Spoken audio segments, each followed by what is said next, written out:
Hello, how are you all doing? நீங்கள்லாம் எப்படி இருக்கீங்க? என் பேர் ஜலால். நம்ம இப்போ எல்லாம் how to construct a sentence, அதாவது சென்டென்ஸினுடைய ஸ்ட்ரக்சர் என்ன அப்படின்னு தான் பார்த்துட்டு வர்றோம்.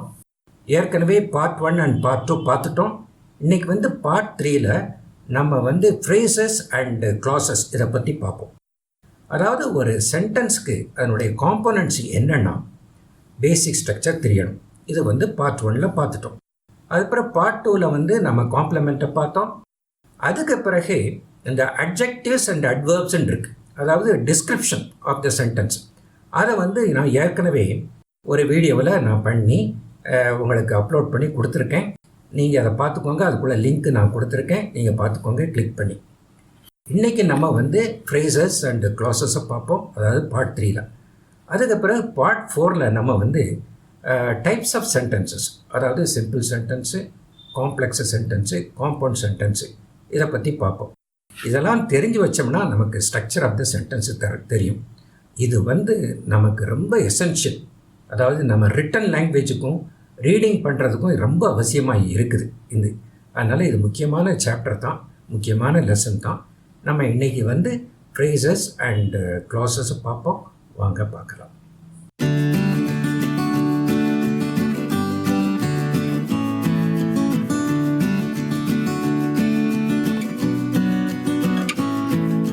இப்போ இன்றைக்குள்ள லெசன், அதாவது ஃப்ரேசஸ் அண்ட் க்ளாசஸை பற்றி பார்ப்போம்.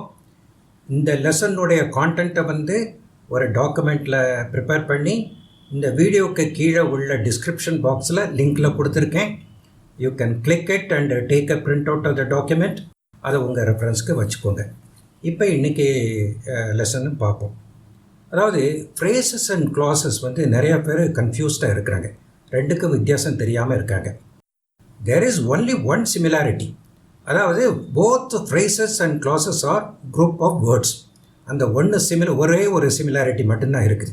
Otherwise they are dissimilar, they are not one and the same. இப்போ பார்ப்போம், ஒரு எக்ஸாம்பிளோட பார்ப்போம். 2 எக்ஸாம்பிள் கொடுக்குறேன். Close to my school, he passed his exam. இந்த close to my schoolங்கிறது phrase, he passed his exam அப்படிங்கிறது clause. இது எதுக்கு ஃப்ரேஸஸ் சொல்கிறேன், இதை எதுக்கு க்ளாஸ்ன்னு சொல்கிறேன்னு பார்த்தீங்கன்னா, க்ளோஸ் டு மை ஸ்கூல் அப்படிங்கிறதுல அதுவும் குரூப் ஆஃப் வேர்ட்ஸ் தான். அதில் ஒரு சப்ஜெக்டோ இல்லாட்ட வேர்போ கிடையாது. ஹீ பாஸ்ட் இஸ் எக்ஸாம் அப்படிங்கிறதுல சப்ஜெக்ட் ஹீ, பாஸ்ட்டுங்கிறது வேர்பு. அதனால் இது க்ளாஸ் அப்படின்னு சொல்கிறோம். அந்த மெயின் டிஃப்ரென்ஸ் இது கட்டாயம் தெரிஞ்சு வச்சுக்கிறோம். ஃப்ரேஸுக்கு சப்ஜெக்ட் வேர்பு காம்பினேஷன் கிடையாது. க்ளாஸுக்கு அந்த சப்ஜெக்ட் வேர்பு காம்பினேஷன் இருக்கும், கட்டாயமாக இருக்கும். இந்த ஃப்ரேஸில் சில சமயம் சப்ஜெக்ட் மட்டும் இருக்கும், இல்லாட்ட வேர்பு மட்டும் இருக்கும், ரெண்டும் சேர்ந்து இருக்காது, இல்லாமலும் இருக்கலாம். அதனால் this is the main difference. இதுக்கு ஸோ இதுக்கு இந்த ஃப்ரேஸஸ்க்கு கொஞ்சம் எக்ஸாம்பிள் இந்த டாக்குமெண்ட்டில் கொடுத்துருக்கேன், அதை நீங்கள் பார்த்துக்கோங்க. இப்போ அடுத்து க்ளாஸஸை பற்றி பார்ப்போம். இப்போ க்ளாஸஸை பற்றி பார்ப்போம். க்ளாஸஸில் there are 2 types. One is independent clause, another is dependent clause. Independent clause can stand alone, it can stand on its own. அது it can be a sentence also. ஒரு எக்ஸாம்பிள் சொல்கிறேன். He met his teacher. இது independent clause. இது ஏன்னா ஒரு subject இருக்குது, ஒரு verb இருக்குது. He met his teacher. And moreover it can stand alone, it can be a sentence. அதனால் இது இண்டிபெண்ட் clause. இப்போ இன்னொரு எக்ஸாம்பிள் சொல்கிறேன். when he went to school அப்படின்னு இருக்கு. இதுலேயும் சப்ஜெக்ட் இருக்குது, வேர்ப் இருக்குது. But it cannot stand on its own, it cannot stand alone. It is dependent on another clause. when he went to school அப்படிங்கிறதுல அது முடியலை, அவன் ஸ்கூலுக்கு போன சமயத்தில் அப்படின்னு தான் இருக்க வழியா, அது கம்ப்ளீட் ஆகலை. அதனால் இதுக்கு பேர் டிபெண்ட் க்ளாஸ். இது ரெண்டையும் கம்பைன் பண்ணும்போது ஒரு கம்ப்ளீட் சென்டென்ஸ் கிடைக்கும். when he went to school, he met his teacher. இது கம்ப்ளீட் சென்டென்ஸ். அதாவது ஒரு டிபெண்ட் க்ளாஸ் இண்டிபெண்ட் க்ளாஸோட சேர்ந்து கம்ப்ளீட் சென்டென்ஸ் ஆகிடுச்சு. when he went to school அப்படிங்கிற டிபெண்ட் க்ளாஸு. அந்த டிபெண்ட் க்ளாஸ் முடிஞ்ச உடனே ஒரு கமா போடணும், அதுக்கு பிறகு he met his teacherன்னு போடணும். இது இப்படி திருப்பி போட்டோன்னு வச்சுக்கோங்க. he met his teacher when he went to school அப்படின்னு போடும்போது அதாவது இண்டிபெண்ட் க்ளாஸ் வந்து ஃபஸ்ட்டு வருது, அது பிறகு டிபெண்ட் க்ளாஸ் வருது. அதனால் அந்த இடத்துல வந்து ஒரு கமா இல்லை. இது ஒரு மைனர் டிஃப்ரென்ஸ் தான், ஆனால் பார்த்துக்கோங்க. பங்க்சுவேஷன் பண்ணும்போது உங்களுக்கு ரொம்ப யூஸ்ஃபுல்லாக இருக்கும். ஒன் மோர் எக்ஸாம்பிள் சொல்கிறேன். You have to study well if you want to pass. You have to study well அப்படிங்கிறது independent clause. If you want to pass அப்படிங்கிறது வந்து டிபெண்ட் க்ளாஸ். நீ பாஸ் பண்ண விரும்பினால் அப்படின்ட்டு இருக்கு, அது முடியலை, அதனால் இது வந்து dependent clause. So independent class, அதுக்கு பிறகு டிபெண்ட் க்ளாஸ் வருது, இடையில இந்த கொமா வேண்டியதில்லை.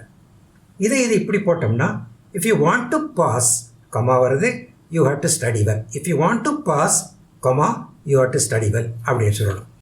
இந்த டிபெண்ட் க்ளாஸ்லாம் சில வேர்ட்ஸு கட்டாயம் வரும்.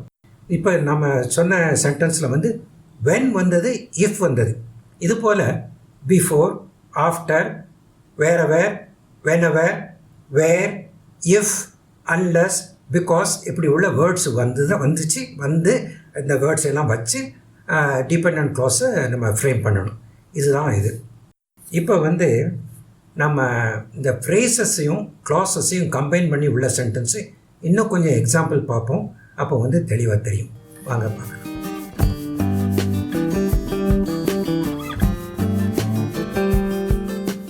இப்போ வந்து ஒரு குரூப் ஆஃப் வேர்ட்ஸை பார்க்குறோம். அதை பார்த்த உடனே நமக்கு என்ன தெரியும்னா, இது ஃப்ரேஸா இல்லாட்ட க்ளாஸான்னு தெரியணும். நம்ம டெஃபினேஷன்ஸ்லாம் வச்சு பார்க்கணும். அது க்ளாஸ்ன்னு கண்டுபிடிச்சிட்டிங்கன்னா அதுக்கு பிறகு அது வந்து இண்டிபெண்ட் க்ளாஸா இல்லாட்ட டிபெண்ட் க்ளாஸான்னு பார்க்கணும்.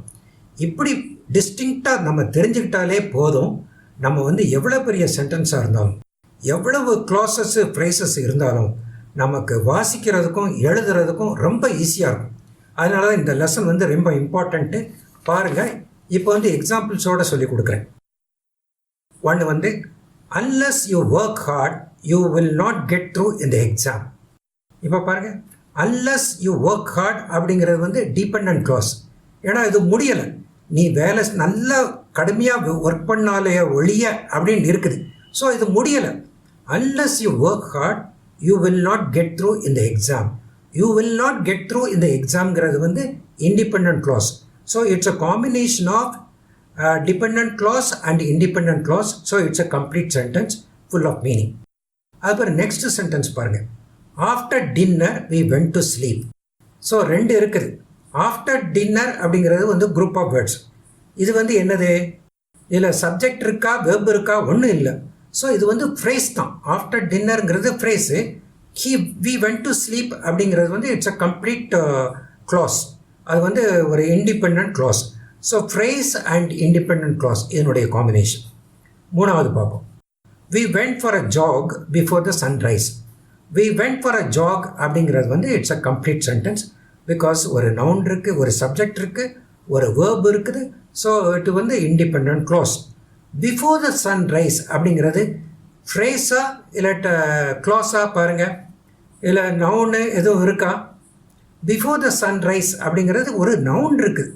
சன்ரைஸுங்கிற ஒரு நவுன்னு சொல்லலாம், ஆனால் வெர்பு இல்லையே. அதனால வந்து இது ஃப்ரேஸ் தான். பிஃபோர் த சன்ரைஸுங்கிறது phrase. So it's a combination of independent clause and phrase. அது அப்புறம் one more example. he was defeated easily because he did not practice well. So he was defeated easily. இது வந்து அந்த இடத்துல ஒரு full stop வந்து வச்சாலும் கூட இது இண்டிபெண்ட்டாக நிற்கும். So it is independent class. It's an independent class. he was defeated easily because he did not practice well அப்படிங்கிறது என்னது? அது ஃப்ரேஸா டிபெண்ட் க்ளாஸா? அதில் ஒரு நவுன் இருக்குது. ஹீங்கிறது ஒரு நவுனு, டிட் நாட் அப்படிங்கிறது வந்து ஒரு verb. So it is a class. Because வந்ததுனால, because he did not practice well அப்படிங்கிறது இன்கம்ப்ளீட்டாக இருக்கிறதுனால இது வந்து dependent clause. So it's a combination of independent clause and dependent clause. அதுக்கு பிறகு பாருங்க.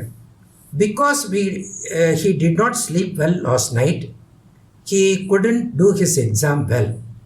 So he couldn't do his exam well அப்படிங்கிறது வந்து independent clause. பிகாஸ் அதே தனிச்சு நிற்கும்.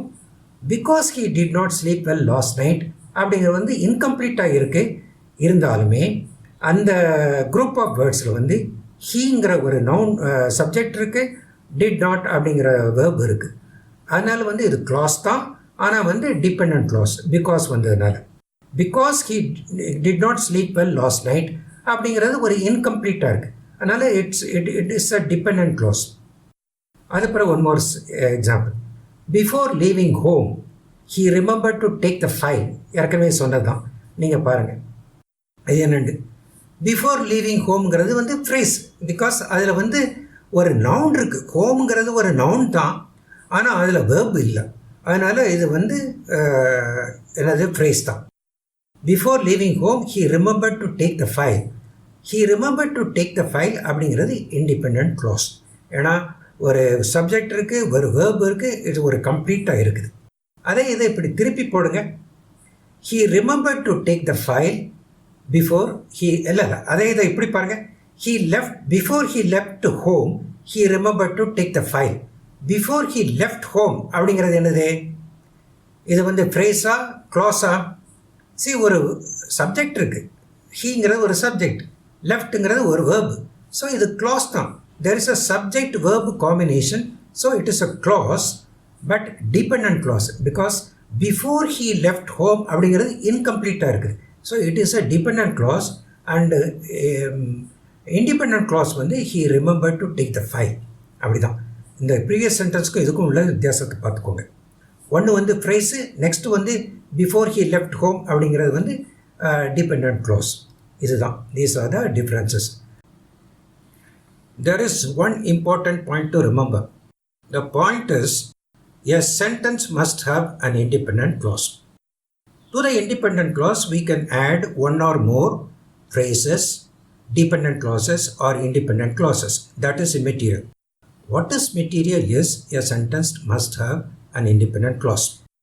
அதாவது இதுக்கு என்ன அர்த்தம்னா, ஒரு சென்டென்ஸ்ன்னு எடுத்துக்கிட்டிங்கன்னா அதில் ஒரு இண்டிபெண்ட் கிளாஸு கட்டாயம் இருக்கணும். அந்த இண்டிபெண்ட் கிளாஸோட ஒரு ஃப்ரேஸோ இல்லாட்ட ஒரு டிபெண்ட் கிளாஸோ ஒரு இண்டிபெண்ட் கிளாஸோ ஆட் பண்ணிக்கலாம். அதனால் இந்த சென்டென்ஸுக்கு no sentence can be formed without an independent clause. அது தெரிஞ்சு வச்சுக்கோங்க.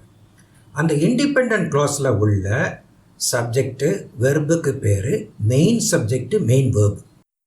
There can be other subjects and verbs in other places.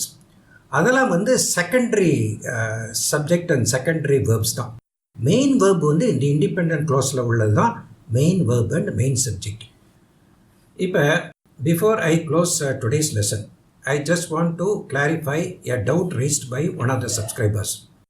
What she asked was, sir, could you please clarify noun clause, adjective clause and adverb clause. இது மூணுமே it's very advanced grammar. It's beyond the scope of today's lesson. இருந்தால் கூட அவங்கள satisfy பண்ணுறக்காண்டி I just want to give a very brief explanation for this. இப்போ noun clause இருக்குது. ஒரு example சொல்கிறேன். What I do in my house is none of your business. அதாவது நான் என் வீட்டில் என்ன செய்கிறேங்கிறது உனக்கும் அதுக்கும் சம்மந்தம் இல்லை அப்படின்னு சொல்கிறது தான். It is none of your பிஸ்னஸ்ன்னு சொல்கிறோம்ல, அதே மாதிரி தான். அந்த இட்டுக்கு பதிலாக நீங்கள் எக்ஸ்பேண்டடாக சொல்கிறீங்க, what I do in my house. So இது நவுனை சப்ஸ்டியூட் பண்ணுது. இது வந்து நவுன் க்ளாஸ்ன்னு பேர். அதுக்கு பிறகு அட்ஜெக்டிவ் க்ளாஸ். அட்ஜெக்டிவ் க்ளாஸ்னால், அட்ஜெக்டிவ்னா என்னென்னா ஒரு நவுனை டிஸ்கிரைப் பண்ணுறது. The girl who you see over there is the state topper in the board exam.